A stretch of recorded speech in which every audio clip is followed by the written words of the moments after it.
Welcome back to the Daily Stack. Today it's September 25th, 2025. This is not financial advice. If it were, it would come with a warning label that says, "Caution, do not operate heavy leverage while under the influence of opium." Today's episode is a tale of two vibes. The brutal hangover from a leveraged crypto gambler and shiny new toys quietly reshaping how crypto plugs into your life. Let's stack it.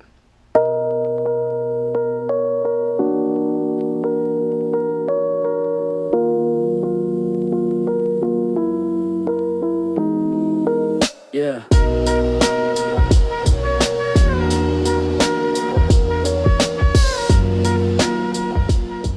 Liquidation Nation, the great over-leveraged unwind. So here's the stitch. Over $1.5 billion worth of crypto positions just got liquidated. That's not a typo. Over $500 million gone. 400,000 traders just got margin called into the next dimension.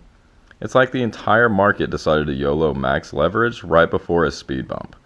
And surprise, surprise, they launched themselves straight through the windshield. Picture this. You're at a casino, everyone's doubling down on red, but nobody notices the dealer quietly swapping the wheel. Suddenly, it's all black. That's what just happened in the crypto derivatives market. People got greedy, leverage got heavy, and the market pulled the rug with a magician's flair. Bitcoin dipped below 111,000, Ether dropped to a 7-week low, altcoins, bloodbath. So here's the key.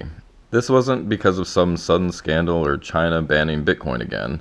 This was a structural flush, a reset, like your router when the Wi-Fi's been weird all week. So what actually triggered it? It's three main villains. One, over-leverage.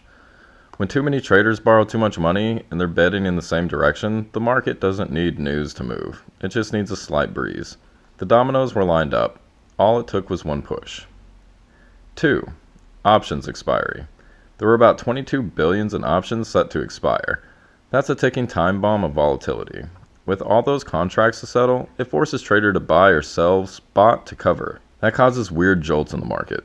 Like when someone cannonballs into the shallow end and then it sends waves even though nothing changed upstream. And 3. The GDP revision surprise. The US just revised its Q2 GDP upward. Sounds good, right? Wrong. Stronger GDP equals stronger economy equals less reasons for the Fed to cut rates. And if rates don't drop, the easy money party gets postponed. Risky assets like crypto, they feel the hangover first. So what's the takeaway? It's not doom, it's discipline. This wasn't a collapse of crypto's fundamentals. It was a purge of greed, a market-wide juice cleanse. A reminder that when you chug too much leverage, your portfolio's gonna puke. But after the puke, you feel lighter and smarter trades, and the ones who didn't long the top on 25x now get to build positions on cleaner ground. Volatility creates opportunity. If you don't get flushed out, you now get to shop online at the discount aisle while everyone else is crying in the parking lot. Product and tech moves, the quiet revolution. Now let's shift from market bloodbaths to tech upgrades.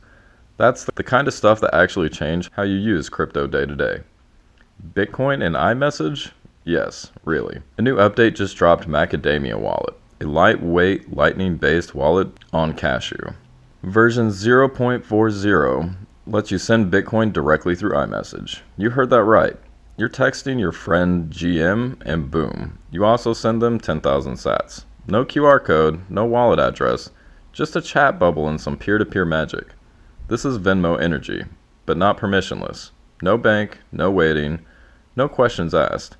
It's like Apple Pay had a baby with Satoshi Nakamoto and they named it Send It Bro. The average normie might not care today, but this is the kind of UI progress that drags Bitcoin from magic internet money to just works status. Another big move that didn't get liquidated this week? The Rex Osprey Ethereum Staking ETF just launched. Instead of tracking Ethereum's price, this ETF gives investors exposure to staking rewards. You know, passive yield ETH stakers earn for helping secure the network. Wall Street wants that sweet Ethereum yield, but they don't want to run validators, manage keys, or touch MetaMask. So now they just buy an ETF and boom, passive ETH staking exposure, wrapped in a TradFi suit. This is like buying a cow and getting the milk delivered. No chores, no barn, just returns. And here's the kicker. As more of these ETFs launch, more Ethereum gets locked up, which means less ETH floating around the exchanges. And that supply crunch could quietly juice ETH's price when the demand creeps back in. What it all means: flush the FOMO, focus on function. Let's zoom out. The markets are shaking out the gamblers, and behind the noise, the builders are still building. Messages are becoming money. ETFs are becoming passive yield wrappers. Crypto is becoming boring, and boring is bullish. Because when the toys get easier to use, the infrastructure gets better. It stops being a gamble and starts being the rails. And that brings us to the tip of the day. If you're still recovering from that liquidation, here's your reminder. Don't try to make it back in one trade. That's not a comeback. That's a coin flip. Zoom out, recalibrate, and if you're going to use leverage, use it like a steak knife, not a chainsaw. Only ever click the official hardware link in the episode description. Skip Discord promos, Twitter DMs, or meme giveaway hypes. Your keys remain sacred. Stack smart, stack daily, and I'll see you degens tomorrow.